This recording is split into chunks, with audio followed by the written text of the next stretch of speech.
If you grew up with parents who went through a messy divorce, whether you were a kid when it happened or it went down later in life, I want to ask you a really uncomfortable question. Have you ever noticed that you constantly find yourself defending, protecting, or even catering to the parent who is volatile and critical while pulling away from or even maybe punishing the parent who is actually safe, stable, and calm? Do you act as an emotional shield for them, rewriting family history to keep them happy? Or maybe even skipping holidays with the other parent just to keep the peace? If you do, please hear me. You aren't a bad person. You might just be trapped in a very complex, deeply painful survival mechanism. Let's look at why so many adult children unconsciously align with a toxic or highly manipulative parent against the safe one.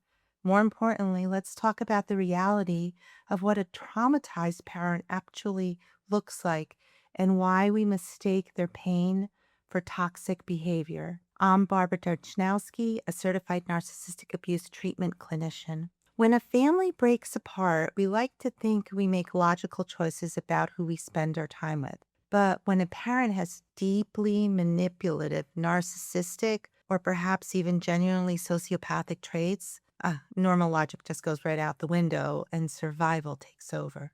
If you are currently siding with the more manipulative parent, it usually comes down to one exhausting reality. Well, it's just easier to manage a bully than to face their wrath.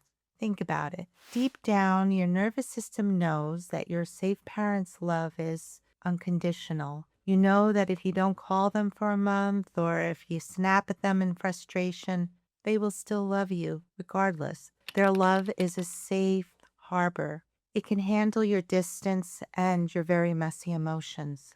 The antagonistic, toxic parent's love, well, that is a landmine. If you don't agree with their version of history, if you don't show up to their events, or if you show too much affection to your other parent, you are instantly punished. They freeze you out. They play the victim. They rage, they guilt trip, and they leave your stomach in knots. Unconsciously, you made a calculation. You chose the path of least resistance.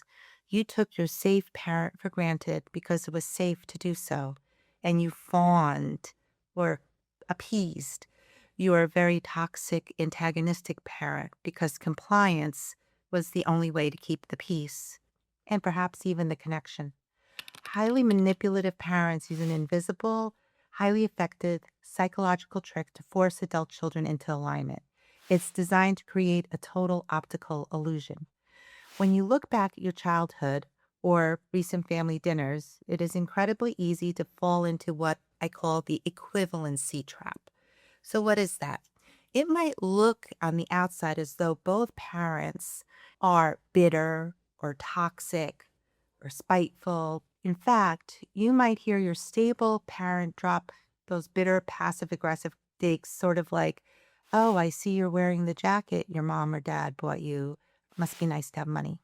Or, "Your dad never cared or your mom never cared about those milestones anyway. They were too busy with their stuff." And you watch this safe parent get deeply triggered, hurt, angry, emotional, perhaps even when you choose to spend major holidays or special occasions with the other parent, especially when the other parent is, well, maybe fun or easygoing, may have no rules, no boundaries, expects nothing from you. When your safe parent snaps, cries, or makes those bitter, sharp comments, it's easy to lump them together in the same category as the abuser. You think, see, they're both doing it. Well, they're both toxic. But as a clinician, I need you to look past the surface level because this is where the optical illusion of the equivalency trap lies. You have to look at the hidden math of the family trauma. Statistically, between 15 to 20% of the population meets the criteria for a personality disorder. If you look specifically at what's known as the cluster B traits, like severe narcissism or sociopathy, there's a very real chance your parent fits this description. If your parent is genuinely narcissistic or sociopathic, they are fundamentally incapable of loving you in a healthy, meaningful sense. They lack empathy. To them, you are a tool, an extension of their ego, or a pawn to win the game against the other parent. Accepting this requires radical acceptance. It's not easy.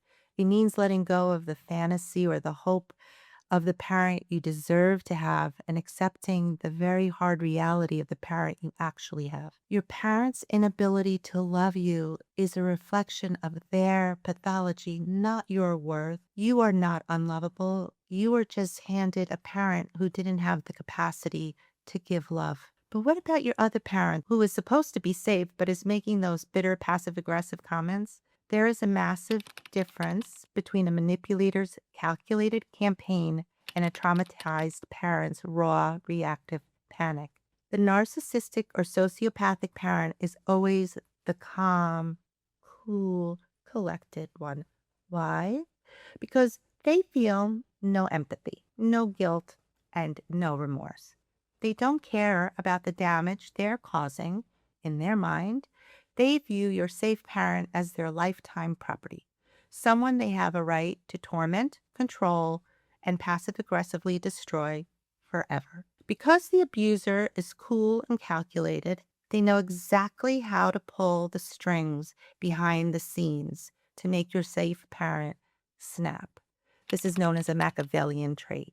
Your safe parent, on the other hand, is operating under a prolonged trauma response. They are living in an absolute pressure cooker of emotional abuse, financial sabotage, and the agony, and this is the hardest part, of watching their children being slowly brainwashed. When they watch you choose that calm, easygoing parent, the one who quietly abused them but now gets to play the cool, unbothered hero, it triggers a deep, agonizing pain. When your safe parent frantically brings up court papers, loses their temper, or makes a bitter comment, it isn't a calculated move to control you. It's a raw, messy, traumatized reaction to being systemically destroyed and having the reality rewritten. The abuser looks calm because they are the predator. Your safe parent looks erratic because they are the prey trying to survive. Unconsciously, because the safe parent's pain felt heavy, confusing, and messy, you might have stepped away from them.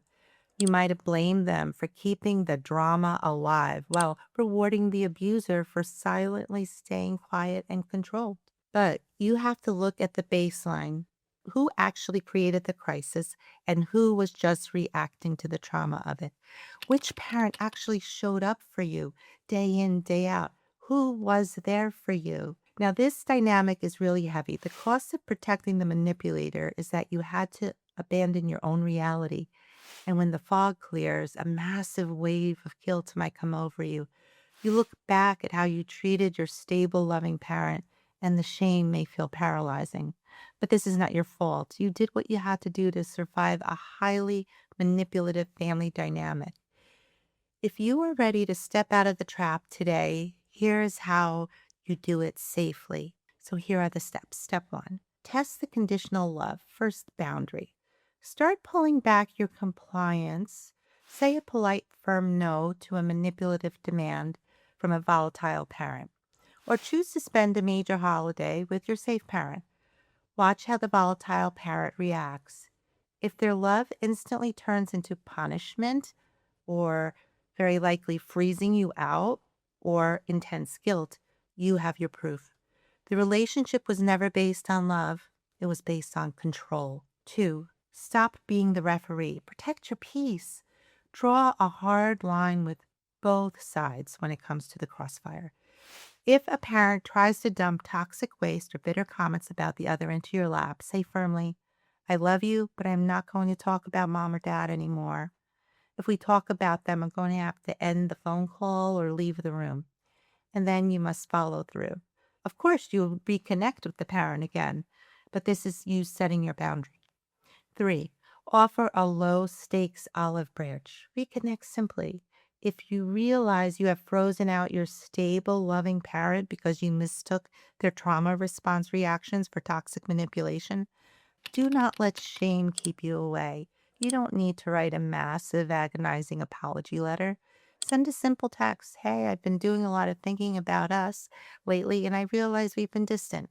I love you, and I'd love to grab a coffee, just the two of us. You'll be shocked at how quickly a genuinely loving parent will open their arms to you. It takes incredible courage to realize that the family story that you were fed, perhaps your whole life, was a script written by someone else's insecurity and need for control. You do not owe your childhood or your adulthood to anyone's ego. Your job as an adult child is to live your own life, see reality clearly, and protect your own mental health. You are allowed to love your parents, but you are never required to be a pawn in a campaign of control. If this helped open your eyes to a dynamic in your own family, please drop a comment below, share your story. You'd be amazed at how many people are waking up to the exact same truth right now. Thank you for watching. Protect your peace, and I'll see you in the next video.